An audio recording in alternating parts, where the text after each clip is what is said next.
ジョセフから。長太郎、奴のスタンド、ザ・ワールドの正体は時間じゃ。時間を止めるスタンドなんだ。ザ・ワールド。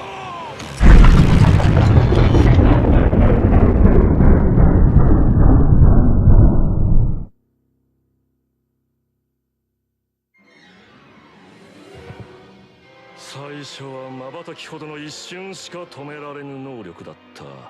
しかし首の傷が馴染んでくるにつれ、2秒3秒と長く止められるようになった。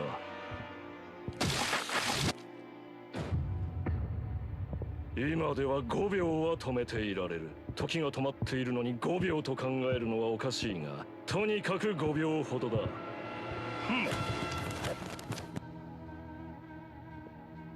いずれは1分、10分、1時間と思いのまま止められるようになってやろう。楽しみだ。だんだん長く時間を止めるのはな。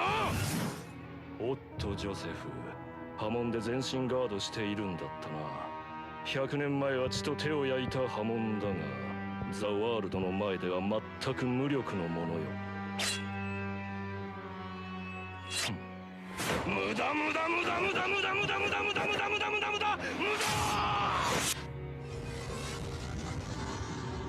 ジョナサンの孫ジョセフ、これで貴様は死んだ。